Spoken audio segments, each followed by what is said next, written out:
Origen, saving it till a little bit later in the draft. And if Lucian gets banned here, which he did, it feels like you do default to Urgot here unless Origen want to throw a wrench in everyone's expectations and grab something else. And it looks like it's going to be Karthus. And Karthus so frequently the first ban on red side that we've seen over the last couple of days. This champion, of course, can be incredible, can be a flex pick. We've seen the impact that it can have, but we've also seen teams like G2 especially show us how to shut it down.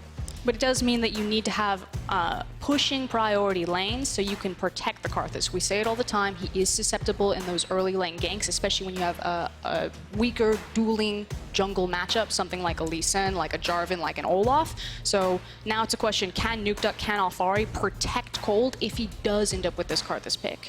Setting themselves up for lane priority, we'll keep an eye on it for now. The Urgot going to be the lock-in, the Alistar going to follow, so very powerful picks on the board, and I like Gorilla getting his hands on an aggressive playmaker. We saw Ignore with a Tom Catch last game. You know, I don't want to see picks like that in the hands of Gorilla. I want to see the aggressive movers, the shakers, the people who can start plays. It's also a huge deny away from Mithy. Both these supports, Mithy and Gorilla, are known Alistar players. Ooh, I like this one. Yorick now coming in as well. If you watched last game, you can see how the Urgot versus Yorick matchup tends to work out a lot of the times. This is, of course, the old Conqueror, but still incredibly powerful on this champion. And the idea for Yorick versus Urgot is that Yorick's just going to outscale him in terms of the side lanes, whereas Urgot's going to bring a bit more team fight power just because anyone gets under that 25% threshold and you automatically delete them from the fight. So Origen already have a lot of pressure in side lanes post lane phase because they have Karthus and Yorick in tandem. Think about how devastating that is and how you deal with it, that they can attack you on so many places in the map. Has to be frustrating. I have always hated playing against Karthus, and you have to feel like Misfits Gaming probably under the same impression. I wonder how they're going to battle this one out, though. They've shown us the support, they've shown us a top laner, potentially a flex, although we rarely see Urgot anywhere but the top lane. And now, the Kaisa is going to get locked in, so we do have the hyper carry in the hands of Hans Sama. We'll have to make it through that early game, but has the Alistar to help him do so. Curious what's going to be the pinch now. I expect it to be more ADCs. Possibly they look towards the mid lane, take away some of those power picks from Nukeduck. Nukeduck is looking for a strong, blind, pickable mid laner right now, unless we do see that Karthus flex there. And I kind of like the setup coming from Misfits. We saw an incredible performance from Febiven yesterday. And right now, from what we're seeing, it looks like they are willing to save that final pick for him if necessary. And giving him a good matchup into Nukeduck will be crucial. And it seems like Origen are painfully aware of this. They will ban away the Aurelia, a champion that Febiven had a ton of success on. Yeah, I'm actually really happy to see that they're giving Febiven so much respect. And the fact that Febi also has the confidence. Yesterday, we saw him go back to the Aurelia despite the nerfs and looked really strong and solid on the champion. And really the whole of Misfits seemed revitalized. A lot of really good team play, something that had been lacking in weeks past. LeBlanc banned out. So both sides limiting the potential mid lane pool. Do not want to give Nukeduck his LeBlanc. You saw that even in a very Fnatic favored game, Nukeduck still found one or two opportunities to almost find those 100-0 kills despite massive gold deficits. But the final ban will come in for Origen. 12 seconds remaining, and they're biding their time, debating what they want to do, how they want to round out this draft. Do not have the luxury of last pick here, so need to be thinking about the blind picks that they can make in the second pick phase. Sejuani will be the final ban. And champions that stand out to me that are still blind pickable here are things like the Lissandra. You can even look towards the Ryze, although Ryze seems to have kind of slipped off of the radar of a lot of different teams. It felt like he cropped up for 2 weeks and then suddenly completely disappeared. Yeah, it's interesting because I felt like Aftershock Ryze was so incredibly strong. Maybe this is something that we see pop up once again, but for now, I don't want to believe it, not even for a second. But the Ivern, oh, that's a nice one. Now Maxlore locking this one in. Historically, the start of the season, we talked about Misfits playing around bot, and Ivern is definitely a play around your 80 carry kind of champion. I also just love how Ivern completely changes the jungle matchup and a lot of junglers' tempo and how they're setting up their pathing. Ivern opens up massive gank windows. I want to quickly touch about the Zoe before I continue on Ivern, though. I like blind pick Zoe because it makes the blind pick Lissandra that much harder, since Zoe's able to outrange Lissandra and put a lot of pressure and match her wave pushing. So I feel like this is Nukeduck throwing down the gauntlet and say, if you pick Lissandra here, you're doing this against your own interests, so I dare you.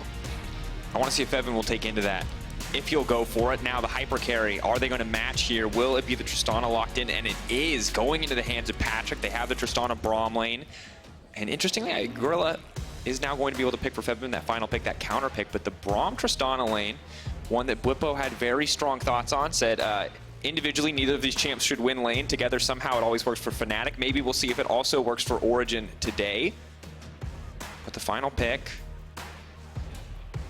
this has to be such a tough call from the side of Misfits. They need a winning mid lane matchup. They need something that's going to be comfortable for Febiven. They do opt to go for the Orianna, committing Karthus to the jungle on the opposite side. The Ivern versus Karthus matchup, two champions with very unique clears.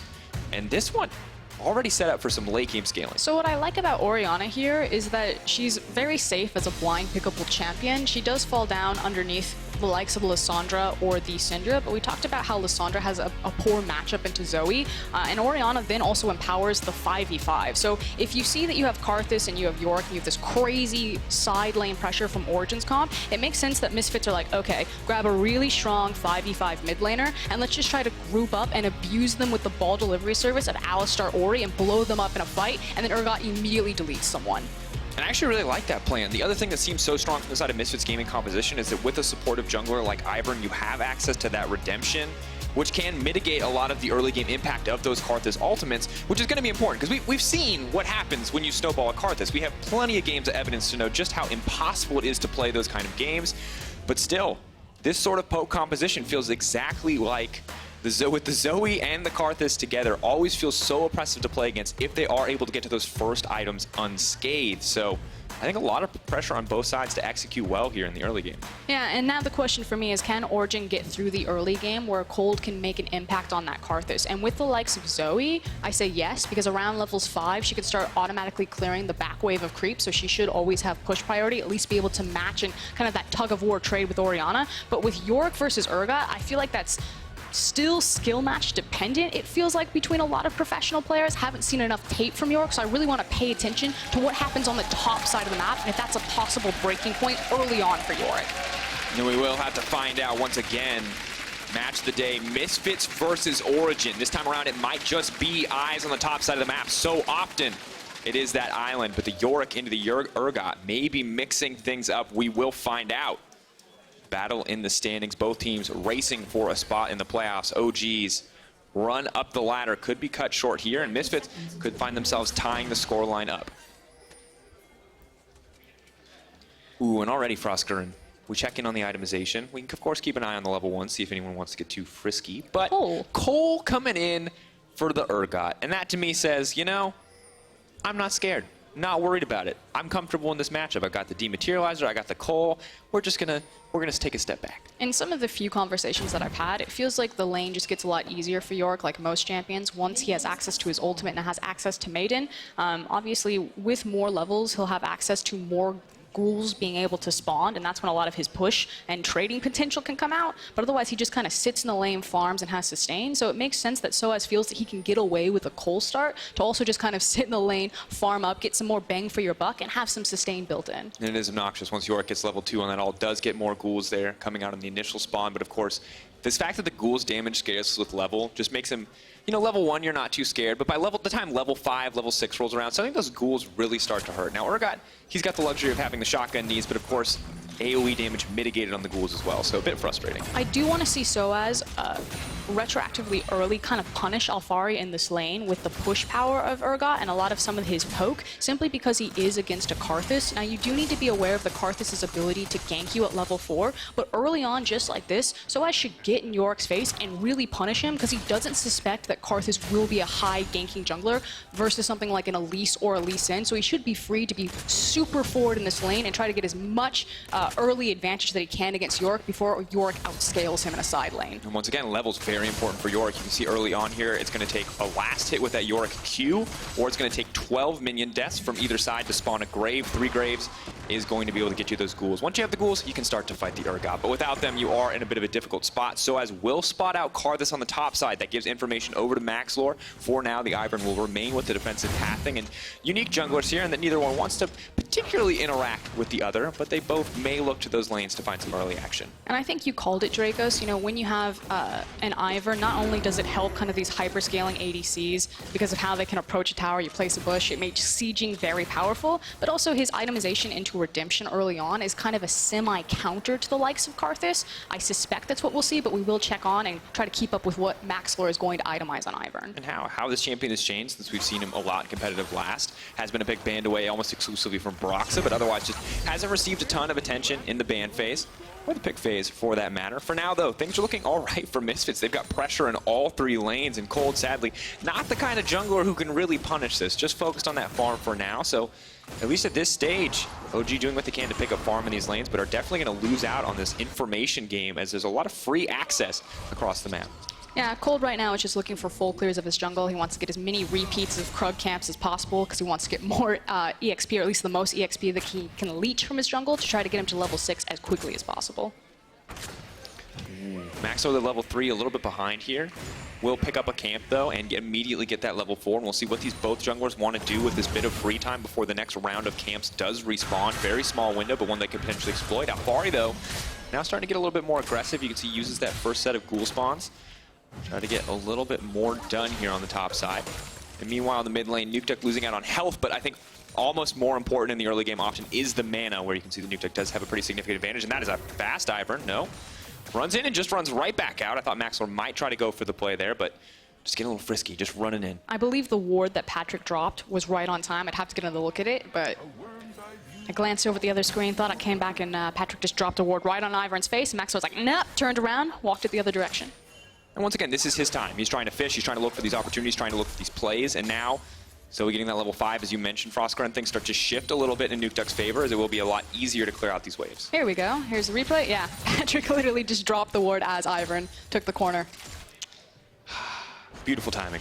Very lucky from Patrik, or well played. We're not 100% sure without the team comms, but we'll give him the benefit of the doubt on that one. Jungle camps now do start to respawn, so the brief window where Ivern was starting to look out and to get adventurous will close. Now he's going to be once again focused back on that jungle, and it looks like a waiting game till we get to level 6 Froskurinn. Easy indicator with the Karthus on one side, and Misfits potentially ready to play around that Orianna ultimate, the Urgot ultimate. This is the window, though. Kold, level 4, has access to the Wall of Pain, so SoaZ knowingly has already placed the ward, sees the gank incoming, and that was kind of the one big window that SoaZ had to be aware of, because now Karthus is going to go back to all of his camps spawning, look for another full clear, and SoaZ will have another big window to start punching Alphari in the face.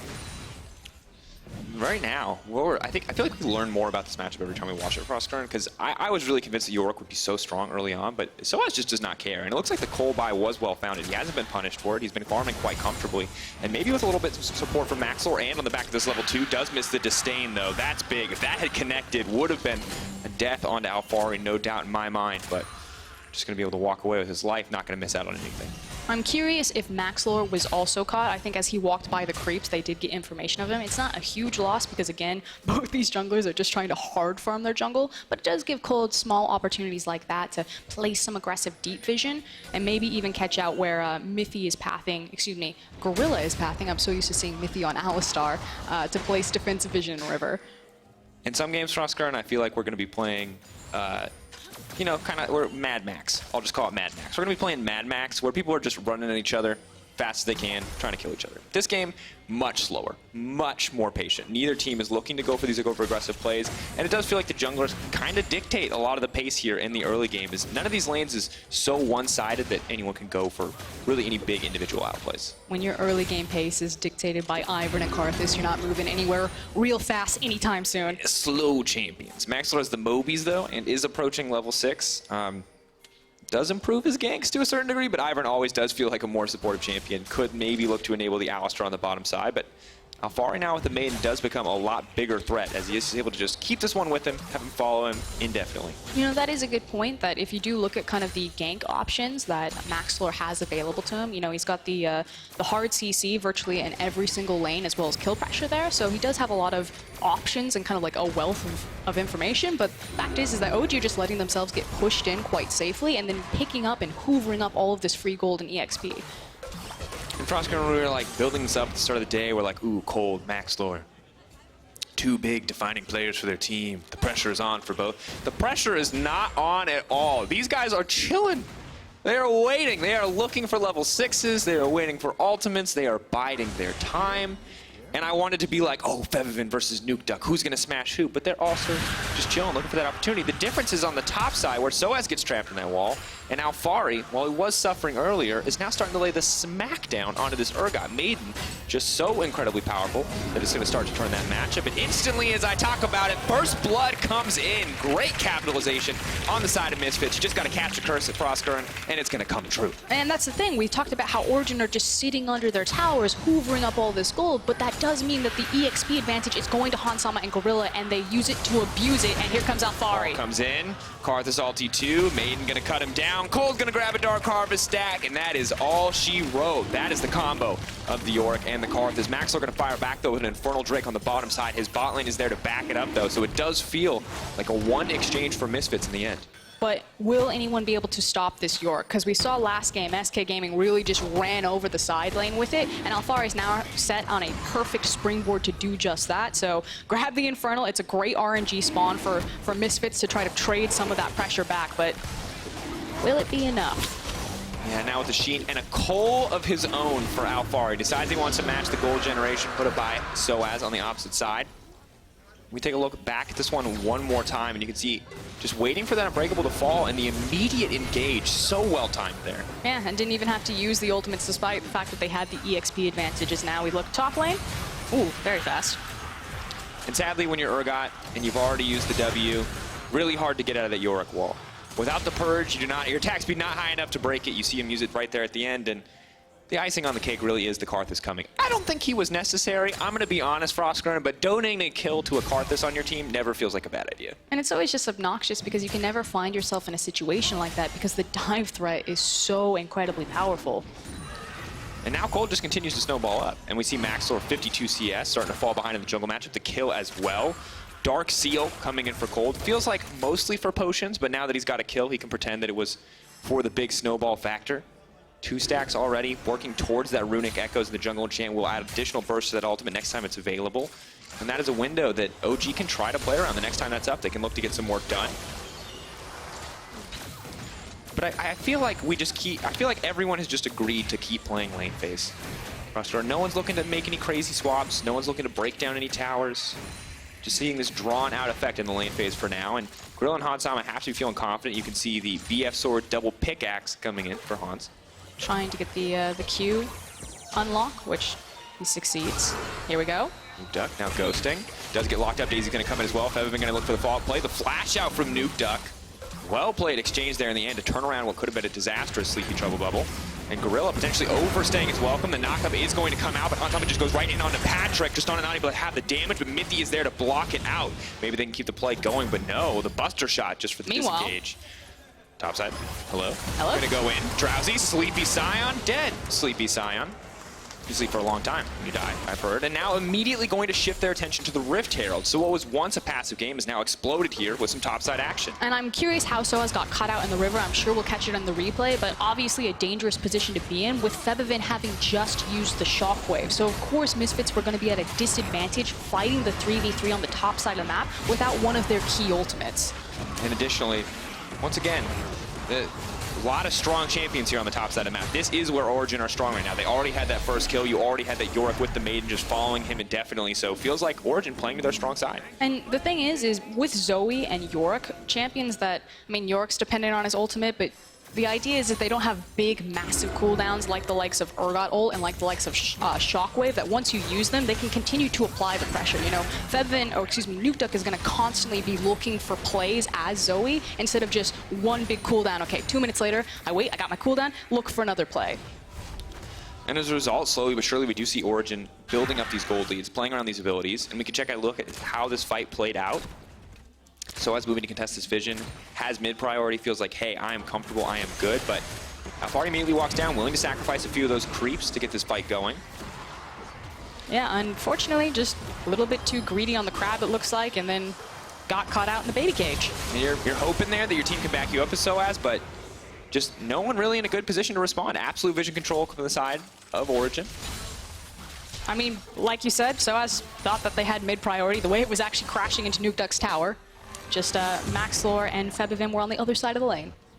Not in a good spot to respond. All right, so far in the early game for Oscar, you can retake a look at what's happened here. We've had Karthus and Yorick doing a lot of stuff, making a lot of things happen. We've had OG's bot lane holding on for dear life as Hansama and Gorilla continue to get more aggressive, start to build up a bit of a CS lead, have a few of those tower plates down. So now it does feel like a story of top versus bottom. We've got Hansama for Misfits trying to hold it together, whereas Alphari and Kold, well, the question is, who's going to stop them at this point? I mean, the one person that probably feels like they're in a bit of trouble is this top lane, especially as the Rift Herald has been summoned, because I feel like Patrik and Mithy are totally fine falling down 10 CS when they have the likes of a Tristana and such a hard winning top side. But Misfits, they're going to try to break that. Mithy going to block whatever follow-up damage he can. Now leaping out, but they wait for the Unbreakable to come in, and now they're going to chase this one down. Patrik burned down where he stands. Nukeduck now trying to fire back, though. Stop this tower from going in for a bit more damage, but is going to miss there. Sleeping Trouble Bubble does go in. Mithy's still alive. Knockup comes in. They're body blocking for Hansama. This one is getting drawn out, but meanwhile on the top side, all this time being burnt is just time going into the back pocket of Alphari and Kold, who continue the push on the top side, who look to break down these tier 2s. Everything now going in the favor of Origen as this fight just keeps going. Gorilla wants to turn it into the knockup. It is knocked back. Mithy now taken. No! Manages to survive, manages to buy a bit more time, and Nukeduck just cannot be stopped. The Zoe is terrorizing the Misfits team. Nukeduck with the blue buff is able to just constantly keep spamming all of the abilities, manages to hold the tower, and meanwhile Rift Herald and Yorick did so much work on the top side of the map. That's a huge win for Origen. For Febiven though, now getting pressured in the mid lane, the Karthus ulti coming out, Gorilla. Oh no! No! That's a Runic Gecko's completed, that is a Dark Harvest, and that is a dead cow. Kold, 2-0-1 on the Karthus. And this is once again the scenario you do not want to play against. Urgot is already down 0-2. The Trinity Force well on the way for the Yorick on the top side, and Kold steadily building up those items. Level 9, when that level 11 comes through, the level 2 ult, things are going to get even harder for this Misfits lineup. That was a clincher. I feel bad for Gorilla. We've been there. You cross your fingers, you hope. Maybe this time it won't do enough damage, you say to yourself. You're trying to eyeball it. You're like, I can walk this one off. We needed to replay this. You're wondering why, folks, but you gotta relive these moments sometimes. Because this is how you remember to ban Karthus in your solo queue game. What's really interesting is that Karthus has huge priority in the LEC, but he's virtually seen nowhere else. The LPL and the LCK cannot make this champion work, or they feel like they just have the proper strategy to invade, blitz him in the jungle, and shut him down early. So it is kind of one of the big meta differences between the LEC and the global regions. It's interesting because we have seen that strategy in the LEC. We do not see it today. Misfits going with a different strategy, trying to use the utility scaling of the Ivern to balance out the damage scaling of the Karthus. That was like a PowerPoint presentation with Ivern there. Has not worked. Yeah, just one frame at a time. Froskurinn. We're back in the LPL. Now moving down. Try to use Daisy to pressure this. Third time's the charm, folks. This is the third time they've made this play. It will now work. Nukeduck, though, going to get pulled back. Febiven throws down a bit of poke. Should now give him some control around the mid lane, but Yorick remains uncontested on the top side of the map. Someone needs to back off. Someone needs to stop Alphari from continuing to push, because look at those ghouls. Oh, man. The squad rolling up, and they aggro the cannon minion, folks. Fun fact, they will prioritize those over normal creeps. They will not prioritize it over a cannon. So these boys, they just got to keep hitting. SoaZ has to come up here to kill those little buggers. Misfits going to try to contest this one. Now it's stolen away by Kold, and the play is just going to continue. Misfits remaining on the back foot here. Maxlore now in trouble. The knockup is going to come in. Gorilla on the back side. Maxlore already taken down, and Yorick has TP'd into the fray. It is so risky to take that dragon as Misfits, not only because it's just an Ocean Drake, so let it go, but the fact is that SoaZ on his spellbook doesn't have access to the teleport right now, or would have delayed access to it. So the fact that you knew you had a numbers advantage, that SoaZ says, hey guys, I'm clearing out mid, I'm going up top lane. They tried to rush it and they just gambled wrong on it. And the more and more we see of the Urgot and Yorick matchup, the more that I'm convinced that you just cannot do this. That this is just not an option. Because once he gets a little bit of a lead, he just gets to go wherever he wants. The minions continue to keep the pressure, forcing SoaZ to keep attention here. And really, the icing on the cake is that Dragon Steal. Because the kill at this point is basically guaranteed. Maxlore, not really any avenues out there, short of the Blast Cone. But stealing the Dragon 2 is just insult to injury. Do need to really credit the perfect layering of CC right there. Make sure that Maxlore never even got a shot at that Blast Cone. He desperately wants to push a button. He cannot, Froskurinn, he cannot. 202 bounties on the Yorick and the Karthus may be somewhere worth focusing, but you can see Yorick now with a pickaxe in his inventory has a lot of options. He can go for the Stairs Gauge, he can go for the Death Stance. That's what we saw in the previous game with Warlib, and we saw an unkillable, unstoppable Yorick once he hit that stage. I was actually curious if they were going to swap Alphari to the bottom side and try to let him run away with this, but he's just going to continue to abuse SoaZ. But I still think it's really dangerous for Alphari to try to pressure the inhib tower, so while Yorick is going to be very far extended up here and pretty obnoxious to SoaZ, all he really is doing is forcing these waves pretty freely into SoaZ. And as Febiven's rotating around, SoaZ should be able to kind of bounce between mid and top and try to pick up free farm wherever he can. The question then becomes Baron, but it is only 18 minutes. Normally when we see someone... It's not a question right now, I Drakos. know. But the thing is that feels like what you have to be waiting for, because you have total control of the top side with this Yorick right now. If he has wards, if he has control wards, he can own that side of the jungle. No one is going to set foot there but Yorick. But there's just nothing there to play around. So Origen are in a bit of a lackluster position in that sense. No, what they want to do is now try to get mid lane priority and force that tower down if they want to play around the Baron, which is why they're now pulling Alphari into the mid lane. Daisy is going to go in. The shockwave attached there. Kold not going to get taken down. Mithy now looking for the engage. Braum ulti is available as the flash is going to find the two-man knockup, and immediately Gorilla is now in trouble. They're going to try to burn through that damage reduction. Gorilla flashing out to safety. Febiven, though, sniping Mithy in the exchange.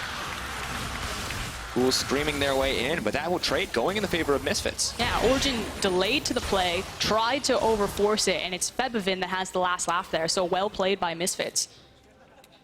Really for Misfits now, taking advantage of some of these opportunities. You can see Yorick on the top side starting to recoup some of the farm loss, has finished the Black Cleaver. Maybe things get a little bit easier from here. Urgot on the top side, managing to recoup. There you go. And that was also kind of the big winner there, is that while Origen tried to force their hand, not only did Misfits get the kill as well as the tower, is that SoaZ was able to, I believe, to push 2 waves back. So he's slowly trying to climb out of this farm hole, but still a significant advantage to Alphari. And Alphari now has realized that there's nothing else for him to take on the top side, so has returned his attentions to the bottom side of the map. We'll get these ghouls spawn.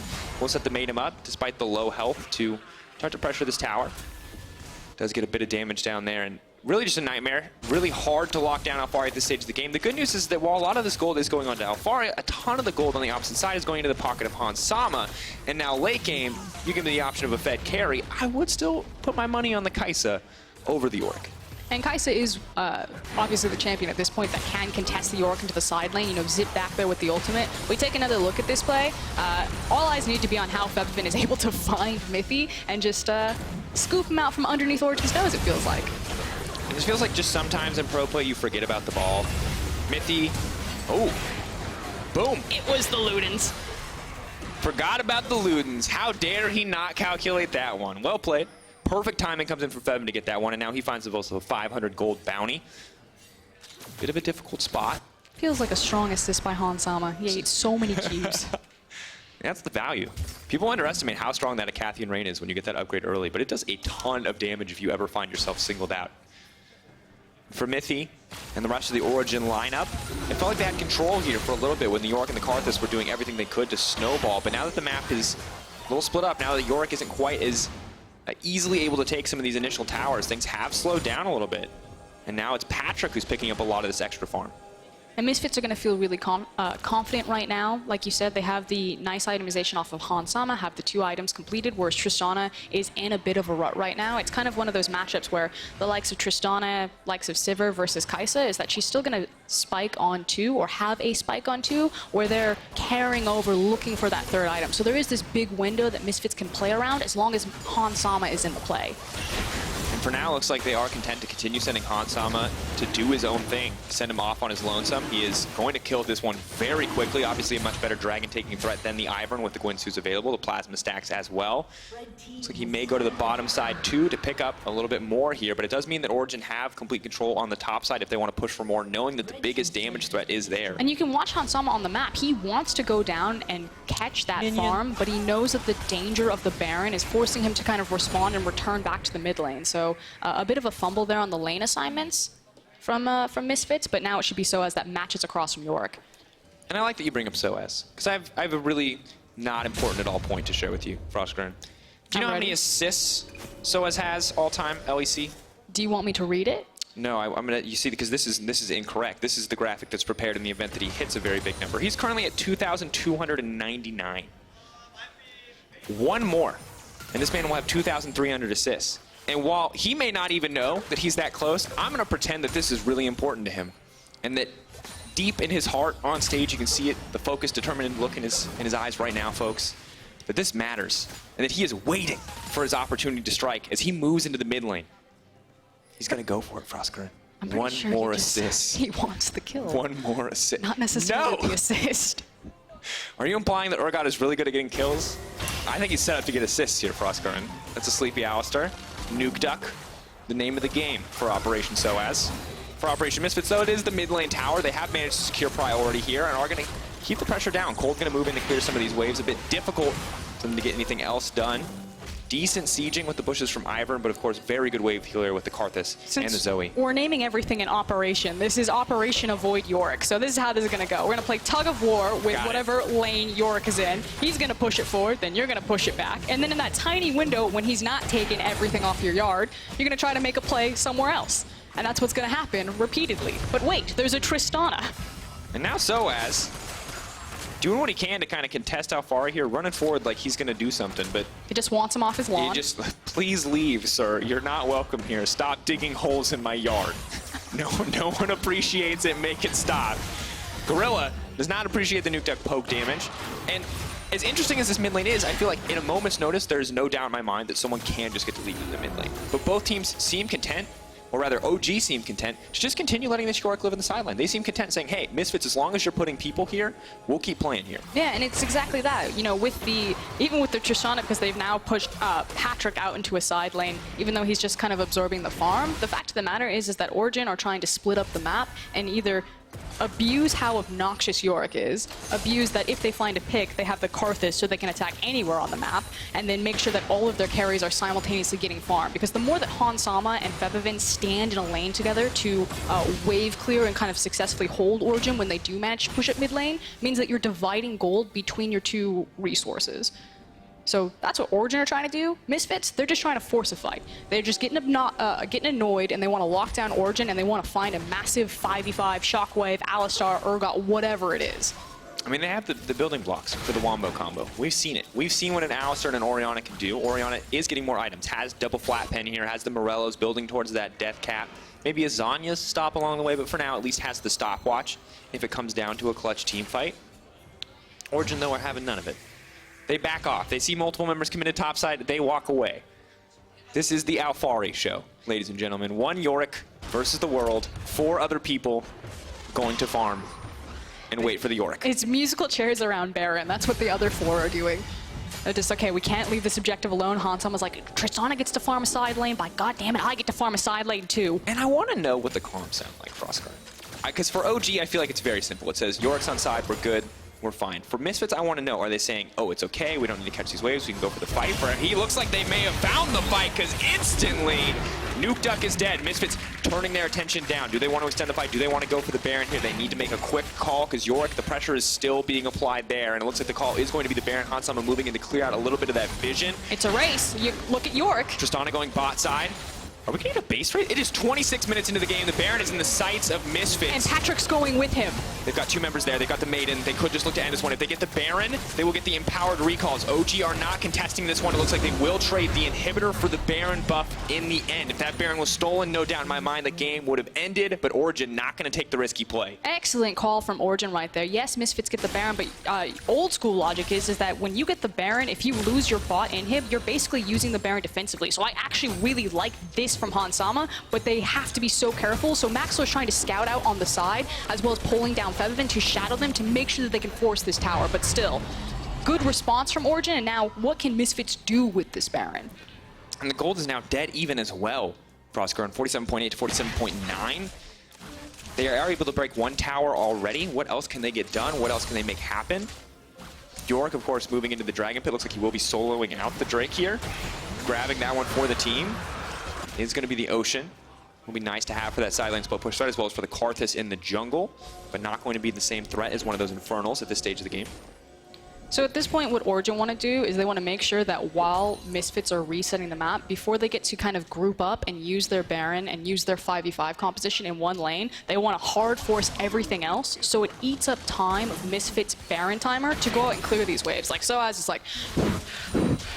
Gotta go to this top lane, gotta fix this wave, then I'm gonna group with you guys. And while this is happening, Origen want to move underneath Misfits, not fight them, unless they can get a pick off of Nukeduck, and then just constantly, again, play this musical chairs around the map where they just annoy Misfits, keep them rotating to wave to reset map. And honestly, it's not a super bloody team fight, which is a play-by-play is always my favorite thing to watch. But I do enjoy the clean League of Legends, and for now it is clean. That pick almost going down into Gorilla. Will hold on to the ultimate for now. Is forced to get out of there. And really, OG as a team, very slow, very steady, very patient. They've shown a few weak points. That is Misfits finding those kills.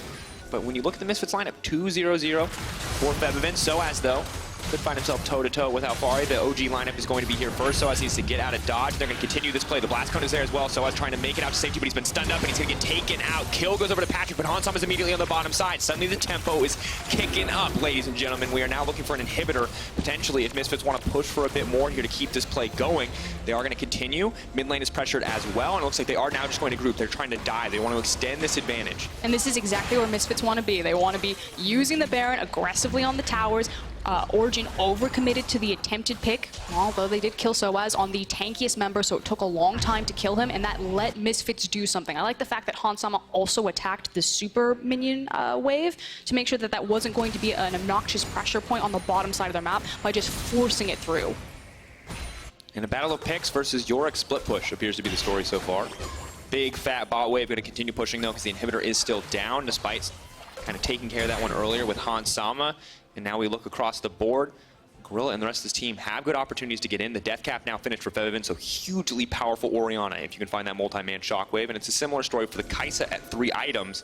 Tristana at 3 items though, I feel like arguably able to match that power. 4 items come in for the Kaisa. Maybe it goes back in her favor. I mean, it's just going to be about execution. It kind of feels like if Febiven hits the massive shockwave, like with a wombo combo composition like this, it doesn't matter. If you find your target, you're just going to blow up the fight, whereas there's so much pick potential and backline threat from Nukeduck.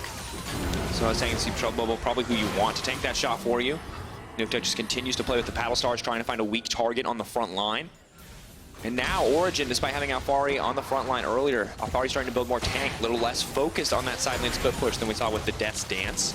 Check out what Gorilla is doing. So Misfits have done a really good job trying to clear out and make this runway, and he wants to find a flank to the side to force that fight. So Origen, they actually might fall for this trap right now. Nukeduck. Oh no. Ooh, the ward comes out. They're not in position to follow up on that one. But what Gorilla's going to constantly do is cut off to these sides and then place down control wards, use his sweeper, make sure that they have some sort of access to force the fights.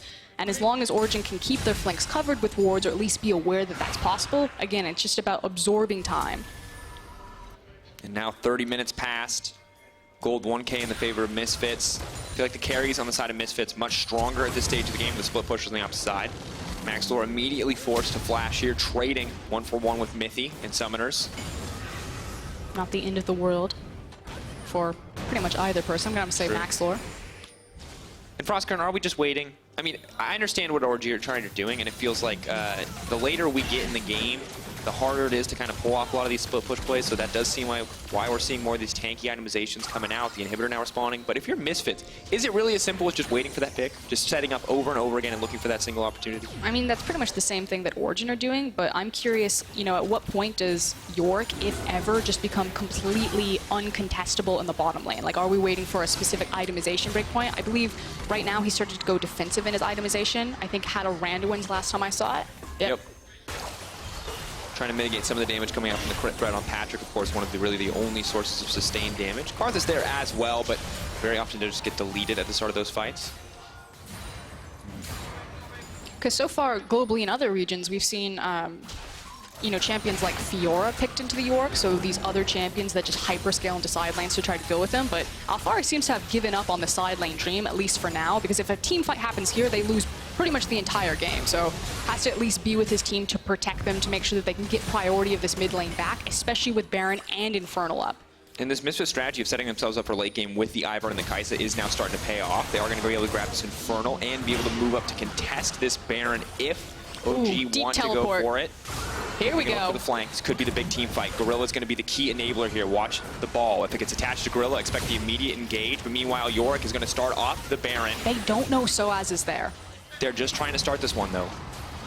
Misfits need to make a call here. OG are just going to get this one. They can two-man with Alphari and Kold. Gorilla now going in. Han's going to try to follow up. Patrik is in trouble. Mithy doing what he can to disengage, doing what he can to block. The ultimate from SoaZ has been blocked as well. Kold now on a killing spree. The fight shifting back and forth. One support killed on either side. Alphari with a beautiful stopwatch to stop the shockwave from going through, but now he's still in the middle of the team. Shut down as the carries from Misfits prove stronger in the fight. And OG bite off a bit more than they could chew. Not just stronger in the fight, but Origen's carries were completely locked out of that fight. Patrik was so afraid to step forward with the Tristana, but now they have to stop this Baron. Here we go. Oh no, Nukeduck caught out. No option to get to safety there in the exchange. Misfits already went to the Baron. Kold could try to go for the steal here, but I don't know if it's going to set him up for success. Patrik maybe can look for the resets. Health bar is getting a little bit lower after that ult, after the Requiem. Patrik just poking, waiting for that rapid fire cannon to stack up. Going to deal a little bit more damage. Has the potential here to find a massive fight. Moves in. They're not able to steal the Baron, but Kold is dead. They need to get out of this pit. The Karthus is going to start to do so much damage. Hansama leaping forward. He needs to find this kill. Buster shot, rapid fire cannon. Who's going to get it first? One auto could turn this. Who has a ward to go over the wall? Sees him in the bush. They're playing at those max ranges. Has the shield as well. Patrik flirting with disaster when he steps forward. SoaZ now moving in. Ready to keep this one going. Mithy is here as well. Can body block. Not going to get anything off the Kaisa W. Very, very close. And what has been a very tense back and forth game as Misfits were run around the map, they finally consolidated all of their resources. It was SoaZ who teleported, who got to the side. It wasn't necessarily him that started the fight, but the threat of the Urgot from the side meant that Nukeduck had to use his cooldowns to zone out the Urgot and didn't have the cooldowns to follow up on the fight in front of him. Look at Zoe. She's not doing anything right now for this fight. Just such a difficult spot to be in. Starting the fight with Patrik chunked out makes it so incredibly difficult, and Kold, of course, with no front line there so quickly. And Yorick as well, not your ideal tank, means it's hard for the Karthus to function in that scenario, and just beautiful play here for Maxlore to find this one. Yeah, I love how he used Daisy around the corner there. It's a bit of vision. And Froskurinn, for Patrik, you gotta feel, does manage to heal up over the course of this fight, but so close to seeing that dream moment, that montage moment. They steal the Baron here. Patrik pops off. It's a quadra from Patrik. He can hear the crowd. But it's just not meant to be. There's too many defensive tools there to protect Hansama, and despite the range difference between the champions, Patrik just cannot find that last hit to secure the kill. But another Baron for Misfits, and hopefully this time around they're looking to try to crack into this inhib line. It's still so difficult to do because of the amount of wave clear that you have between Karthus, between Tristana, between Yorick. So again, if they're going to try to force it out on a side lane with Hansama, has double Infernal, very fed. Look at his itemization across from Kaisa. He's going to be a massive issue to deal with. Or if they're going to try to consolidate all five and again look for that wombo combo. But and now I'm looking at the Karthus, kind of hoping to get more out of this one from Kold in the fights to come, because he has so much of the team's gold. You look at like the 3-1-2 scoreline, you see the death cap is there as well for him, matching Zoe in terms of gold despite the massive farm difference. And on the opposite side, we see a 5K difference. 5K difference in the mid laners. The 80 carries as well, 3K in favor of Hansama, and that is absolutely brutal. Yes, you have all this gold on Alphari, but it's just not worth anything in these fights. Origen just want to clear and to stall. Hoping to back off, hoping to buy a bit more time. For now, though, one inhibitor at least is going to go down, but they're hoping to make it a trade as Alphari is on the bottom side of the map. He wants to get one back, but they may be giving up a 2-for-1 here. Nukeduck trying to find the poke. He's not connected. Sleepy Trouble Bubble on the Alistar. Febiven going to grab another tower. SoaZ here to clear it out, but it is an inhibitor for an inhibitor. Misfits going to respond with a second one, making it a 2-for-1 in their favor. Misfits set up for a slow, steady closeout, but it will take at least one more big fight to make it happen. And normally at this point you'd say that 2 inhibs down means the team's going to lose, but because it is a Tristana, it's like if it's a Sivir or a Triss, that even if you're missing 2 inhibs, the amount of wave clear on this champion is just absurd. I mean, massive attack speed steroid at this point, huge range, a lot of damage output with the 4 items. 75% crit chance, exactly where the Tristana wants to be. See what the final itemization option is. Maybe goes for more aggressive items. Hansama has completed his build now, opted for that final item, Guardian Angel, making it even harder for them to come out on top in these fights. So at this point, I just want Misfits to choke out Origen on the map and look for the Elder. They don't have to be as a whole team to take this one. They can actually just have a tank stand with Kaisa. They're this fed that she could get it for free. As long as they continue to apply pressure, have priority in these lanes surrounding the Elder, and then opening up space for Hansama to do it. And double Infernal really is the insult to injury, because if this Elder does come through, they're just going to have so much damage in the back pocket of Hansama. Origen getting this, though, could start to turn things around for them. A bit more true damage. And everything both teams know how important this fight is. Origen have some good kind of edge vision. They know that it has been started. They're debating if they want to move on this one. This very well could be the final fight Origen need to just go back into the lane, get mid priority. You've cleared out some vision. You've at least placed something down. There we go. That was the big bush. Is the Ivern bush working against them? Now it's Origen starting to clear out. They've got the mid priority. Patrik just going to leap in, though. Bold decision. Not able to do a ton of damage. Check out the two super waves. Pounding on Origen's top lane. TP not available quite yet. Mithy trying to buy time. Patrik still in the back line, still safe. Febiven taking a big chunk. Patrik still untouched. Mithy now flashing out to safety. Alistar in the front lines, but may just be the sacrificial cow. Hansama doing a lot of damage, but hasn't found a way back into the team fight. Super minions in the base of Origen. Oh, back off. The TP now coming in for SoaZ. They need to get their back secured. Zoe's now coming in. We'll try to clear out these waves, but Zoe does not have, potentially does not have the wave code necessary to make this happen. SoaZ is just going to grab one tower. They are able to take down Maxlore. That is big, but SoaZ is continuing to threaten the base. Ooh, Froskurinn, incredibly tense game. Patrik and the rest of the OG lineup, are they going to go for the Elder here? They just have to zone them off. So Nukeduck manages to get his back in time that SoaZ can't end the game, but that is an exposed Nexus. An exposed Nexus and an incredibly powerful Kaisa who can walk into that base at any point. You've got an Urgot with TP in 5 minutes. That's 6 minutes that can make this happen. Elder Dragon in the eyes. Nukeduck, a one-man army trying to clear out these waves. You've got Orianna doing a similar route. It's going to come down to who can actually get this one. Patrik leaping forward. If Hansama goes down here, this will be massive. This could be the turn. This could be the defining moment, but he is going to flash out to safety. Throws back a bit of damage. Elder Drake will fall in favor of OG. Baron up in 12 seconds. Getting this one, too, is going to be crucial. SoaZ has burned the ultimate now. That is going to be massive for the fight to come. But if it's a question if Origen can actually use the power of the Elder Drake to get them in position to contest for the Baron. Maxlore has now spawned. That was the big trigger. He died, so they were able to walk up and take the Elder. Now the Misfits jungler is back in position. Hansama is just going to shred through this. And Froskurinn, there was no right choice. If they left the Elder there, Misfits got it for free, and they would maybe be able to contest the Baron. But now that they've taken the Elder, they have no opportunity to contest this Baron. That's Baron going over to Misfits. For the next few minutes, OG are stronger in the fight with that Baron-empowered, true damage burn.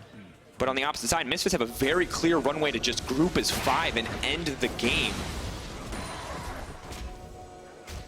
Once again, comes down to the engage, comes down to finding the damage threats on the side of OG and shutting them down, and that means Patrik at this stage in the game. 4.5 item, Tristana. And we're backing for items. What do we got? Retreating. They've got time. Maybe don't want to wait. A minute 30 left on the Elder Dragon buff. Still 3 minutes left on the Baron. So there's a minute and a half where they do not have to worry about fighting into that. They can also eat up all of the waves, like you said, so as resetting the map, so they're not going to lose any damage on any of their Nexus towers. And I think you're exactly right. They just want to highly respect the power of the Elder and the late game Karthus, Tristana, and even the Zoe, because we did see that Nukeduck was finding some of these snipes that last team fight, how much damage he's doing regardless for how far behind he's been put this game. And so much of that is the magic penetration that he has, just doing basically true damage to a lot of these champions. The inhibitor will respawn. That is the start of the good news for the side of OG. Means that they can actually leave their base at this point. 2 back-to-back, synced up. One going to respawn for Misfits as well. Have no doubt, though, folks, that a single decisive team fight will end this game, most likely for either side. Yorick with the maiden to tank does set them up nicely to push into the base if they find the opportunity. And you see the damage dealt over the entire game. Hansama, an unsurprising standout, has been clutch on the Kaisa thus far. And you can already see him chunking out Kold before the fight even begins. Like you said, this game will come down to a single team fight. Either squad can really end it at this late a point in the game. So feels like everyone's just kind of playing on a knife's edge. This match so important for both teams' playoff hopes. Take a look at the standings. 6-5, 5-6. Something we haven't touched on as much in the heat of what has been a very strategic game.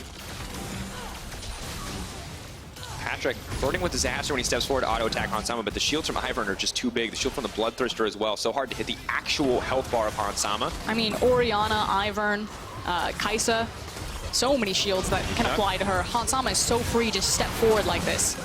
Half of Gorilla's health is gone. Nukeduck continues to land the poke. Hansama trying to find an avenue in. Daisy has been called out. Mithy has already now used the ultimate and the unbreakable. Once that one's down, that is the window of opportunity for Misfits trying to fight. For now, they are just going to settle for the inhibitor. It's just playing this one slow.